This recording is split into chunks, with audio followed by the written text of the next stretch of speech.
बार तो ऐसा होता है कि पूरे कपड़े देखने की जरूरत नहीं, सिर पर जो स्कार्फ बांधा हुआ है ना, उससे मैं देश बता सकता हूं ये आदमी किस देश का है। ये हिंदुस्तानी विचित्र बंदा है, कहीं भी घूमे यूरोप और अमेरिका में पहचान ही नहीं सकते कि किस देश का है, सरदारों को छोड़कर। हाँ, क्योंकि वो अकेले बचे हुए हैं जिन्होंने अपनी पगड़ी नहीं छोड़ी है, जिन्होंने अपने केश नहीं छोड़े हैं, जिन्होंने अपना कड़ा नहीं छोड़ा है, जिन्होंने अपनी कटार नहीं छोड़ी है। मैं दुनिया में जहां भी जाता हूं सिखों को तुरंत पहचान लेता हूं कि ये पक्का हिंदुस्तानी है। बाकी किसी हिंदू को पहचानना बहुत मुश्किल होता है, क्योंकि 3 पीस सूट और टाई लगा के वो अंग्रेजों का बाप नजर आता है। जो कोई हमारे पोशाक से हमें नहीं पहचान सके तो ऐसी इज्जत और ऐसे सम्मान का क्या करें। हमारी भाषा बदल गई, हम अब अंग्रेजी में बात करते हैं, पढ़े लिखे लोग ज्यादा अंग्रेजी में बात करते हैं, विचित्र विचित्र शब्द बोलते रहते हैं, कहते हो Rajiv Dixit she is my missus. मैं पूछता हूं really she is your missus? क्योंकि मिसेस का मतलब नहीं मालूम। मिसेस का मतलब होता है धर्म पत्नी को छोड़कर कोई भी महिला। जी जी, एग्रीड सर, एग्रीड। मैं आपको सच बता रहा हूं, जोक नहीं है ये। अंग्रेजों की डिक्शनरी में मिसेस का अर्थ होता है धर्म पत्नी को छोड़कर कोई भी ऐसी महिला जिसके साथ आप चाहें तो 1 रात गुजारें, 2 रात गुजारें, माने वैश्या और कॉरल गर्ल, वो मिसेस होती है। हम हमारी अच्छी खासी धर्म पत्नी को मिसेस बनाने पे तुले हुए हैं। Oh Rajiv Dixit she is my missus. तो मैं पूछता हूं really she is your missus? Oh my God. और इसका उल्टा है मिस्टर।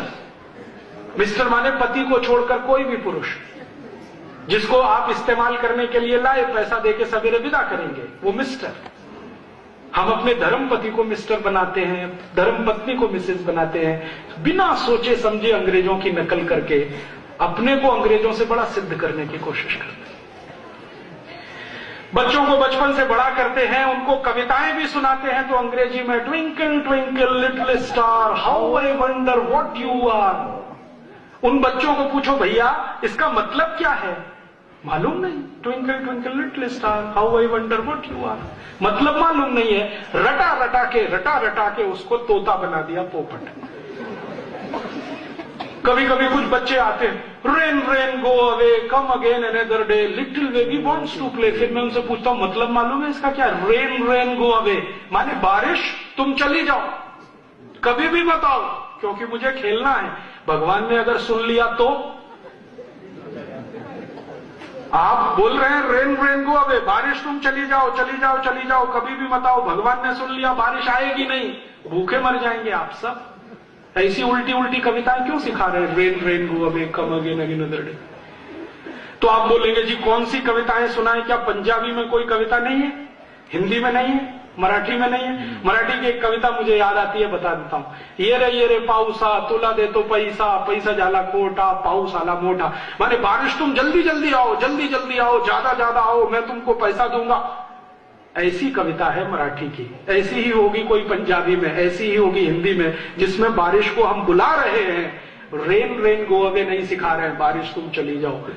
हमारा दिमाग पता नहीं कहां चला गया। ऐसी मूर्खता की कविताएं बच्चों को सिखाते हैं, मूर्खता के स्टेटमेंट उनको बताते हैं। बच्चों को बोलना सिखाते हैं, मम्मी बोल, मां मत बोल, मम्मी बोल। मम्मी का मतलब है मरा हुआ, MUMMY, मम्मी माने मरा हुआ। और डैडी, डैडी माने मरे हुए जैसा। और अब और तरक्की हो गई है, अब बोलते हैं डैड, पूरा ही मरा हुआ।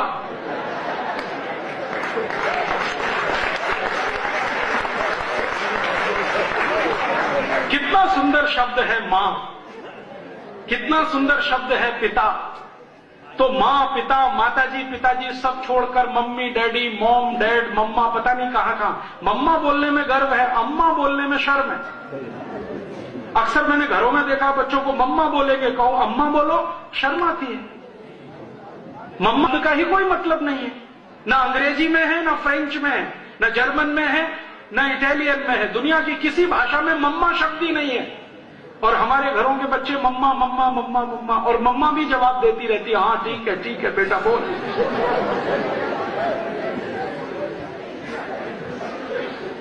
मेरा आपको हाथ जोड़कर विनती है, अपनी पहचान को मत डुबोइए। दुनिया में जिनकी पहचान खत्म हो जाती है उनका सब कुछ खत्म हो जाता है। दुनिया में हर देश अपनी पहचान के लिए लड़ता है, चाहे वो छोटा सा इराक हो या ईरान हो या सऊदी अरब हो या फ्रांस हो या जर्मनी हो या स्वीडन हो या स्विट्जरलैंड हो या डेनमार्क हो।